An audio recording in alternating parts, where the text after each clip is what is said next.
Lee Grannis, the former Army Lieutenant Colonel and current coordinator for the Greater New Haven Clean Cities Coalition, talks about how important partnerships are between private and government agencies when bringing alternative fuel technologies from pre-commercializations to on the road. We'll start getting calls from fleets, and it'll be the fleet manager or his boss, and he's been told by his higher-ups that we need to do something with the fleet. We need to green it up, and we need to see if we can get some funding to do this, and we need to, make it a good business case, and on and on. And my first question back to them is, what shade of green do you want to be? And then I explained it to him. I says, look, there's a lot of things you can do, but in the end, it's a business decision that you're having to make, and I'm sure your boss has told you this. And so you need to tell me, what do you want to spend on this, or how far do you want to go?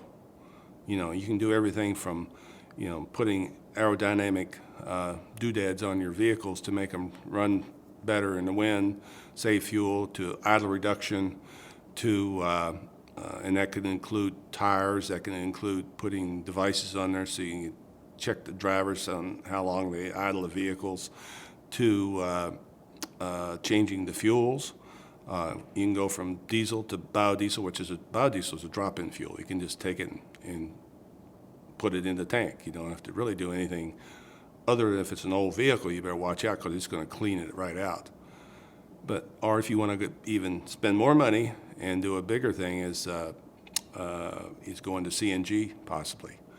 One of the things that's going to happen down the road here too is, I tell people, especially with big fleets and people who have Class 8 tractors, which are the biggest vehicles, biggest semis or 18-wheelers you can have, is that when diesel gets too expensive, or when the cost of the vehicles get too expensive due to EPA requirements, like the 2010 requirement that's in place right now on the vehicle engines, the only other fuel that you can use besides ramping up with biodiesel is LNG, liquefied natural gas.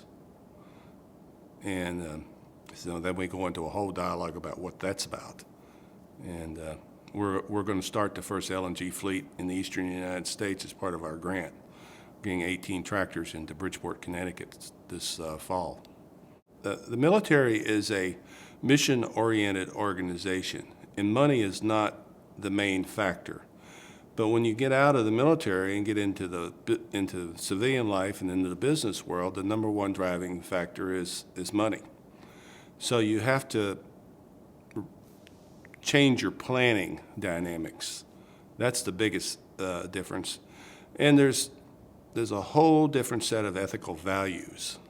In the military, we had some really strict things that we had to follow, ethics, and some of those things are not so strictly followed in the civilian world.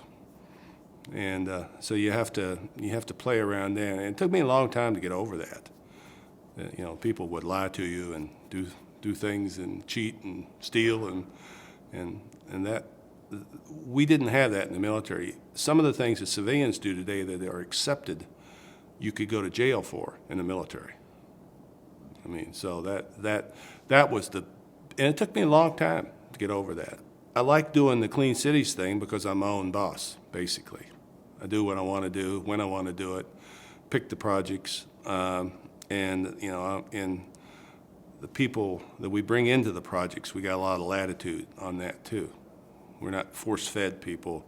We really vet them out pretty good, because with this current grant we're doing, there's a lot of money involved, and about 4 different auditing agencies breathing down our throats also at the same time.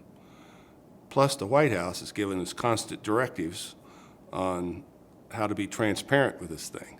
In fact, we got one yesterday, which Carla York her management team's working on as we speak to answer. So